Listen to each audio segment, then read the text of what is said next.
చెప్తున్నా కొన్ని విషయాలన్నా. ఇప్పుడు స్టార్టింగ్ ఒక చోట అక్కడికి వెళ్ళినారంటారు, ఒక చోట ఇక్కడి నుంచి వెళ్ళినాడు అంటే ఒక్కొక్కరు ఒక విధంగా ఎవరికి నచ్చినట్లు వాళ్ళు ఆ విధంగా పోస్టులు పెడుతుంటే నచ్చినట్లు వాళ్ళు చేస్తుంటే అసలు ఏది నిజం ఏది అబద్ధం అన్నది ఏడ బయటకు వెళ్తుంది, ఎట్లా తెలుస్తుంది? అవునా కాదన్న?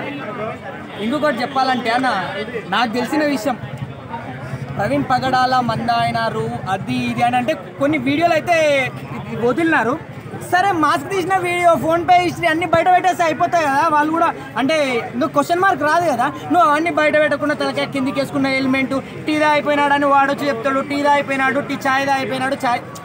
ఇప్పుడు ఒక మనిషి మానవత్వం ఉన్న ఒక మనిషి చనిపోయినప్పుడు ఏ కుల మతం ఇవన్నీ తేడాలా భయ్యా? ఒక మనిషి అన్నిటికంటే మనిషి అన్నది మనిషిని మనిషిలా ప్రేమించు, మనిషిని మనిషిలానే చూడాలంటారు.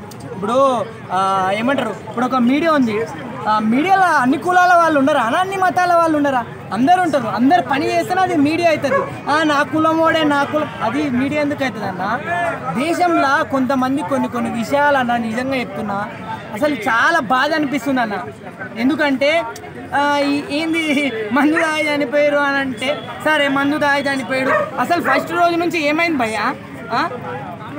పోస్ట్ మార్టం రిపోర్ట్ రావాలి, తర్వాత కొన్నిసార్లు కేసు ఇట్లా దర్యాప్తు క్రమంలోనే ఉంది అనే దర్యాప్తు మాట్లాడుతున్నావు అన్న. నేను సింపుల్ రీజన్ చెప్పాలన్నా, నా ఆటో పోయిందన్న. ఈడ సింపుల్ రీజన్ చెప్తా, నా ఆటో పోయింది, సీసీ కెమెరా సీసీ ఫోటేజ్ చూపించిన ఇదో సార్ అని బరాబర్ కూర్చున్నా. ఇదే రెహమత్ నగర్ పిఎస్లా ఏమైందన్న ఈ రోజు వరకు నా ఆటో దొరకలే. ఎందుకు?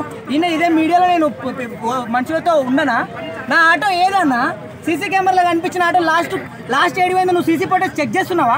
ఆటో ఆఫ్టర్ ఆల్ నేను ఒక 20 లక్షలు తీసుకొని పోతా చెక్ చేయనట్టు, అంతేనా కాదన్న? అంటే నేను గవర్నమెంట్ని తప్పుగా మాట్లాడతాను. గవర్నమెంట్ గుడ్, గవర్నమెంట్లో అన్ని కులాలు అన్ని మతాల వాళ్ళు పనిచేస్తేనే ఇట్ ఈస్ గవర్నమెంట్.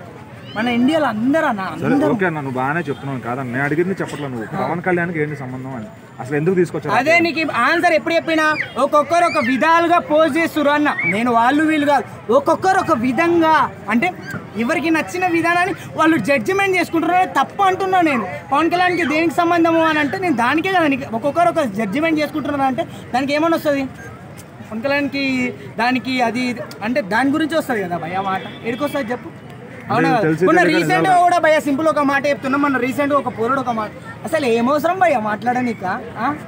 ఎవరిని రెచ్చగొట్టాలని? అరే ప్రేమిస్తున్నాం, మనం మనుషులం భయ్, మనం సమాజంలో తిరుగుతున్నాం. నాకు ఫ్రెండ్స్ లేరు, అందరు ఉన్నారు, అన్ని కులాల ఫ్రెండ్స్ ఉన్నారు, అందరితో తిరుగుతా, అందరితో మంచిగా మాట్లాడుతా, అందరితో ప్రేమగా ఉంటా. వాడు ఎప్పుడన్నా నన్ను పలానా చోట దింపరా అంటే వాన్ భక్తి, దింపంటే డ్రాప్ చేస్తా, ఇట్లా తప్పేం లేదు కదా.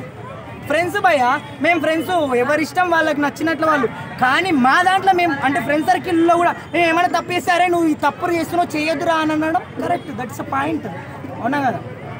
ఇక్కడ ఏమో భయ్య ఒకరికి ఎవరికి నచ్చిన జడ్జిమెంట్ వాళ్ళు చేసుకుంటే అట్లా మాట్లాడడం తప్పు భయ్య. అంటే ఇప్పుడు నా దగ్గర ఉంది ఏదంటే అది అట్లా జడ్జిమెంట్ చేసుకోవద్దు.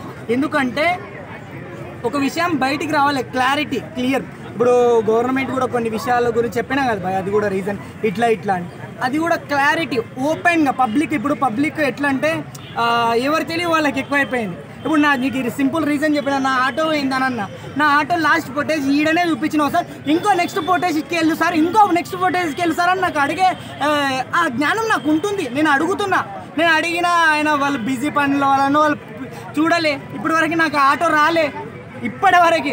ఇంకా నీకు దానికి కేసు కూడా చూపించాలంటే మనోడు అన్ననే మీడియా అన్న కూడా నాది పోస్ట్ పెట్టిండు, తమ్నెల్ పెట్టి ఇట్లా ఆటో పోయిందని. నాకు న్యాయం జరగలే భయ్య ఇప్పటి వరకు. నా ఆటో పోతే నాకు న్యాయం జరగలే. నా ఆటో ఏది? ఒక దొంగ ఎత్తుకొని నేనేం ఒకరు దొంగతనం చేసి ఒక దోపిడీ చేసి నేను తెచ్చుకోలే. నేను ఆటో కష్టపడి రూపాయి నెలకు 5,800 రూపాయలు కంతులు కట్టుకుంటా.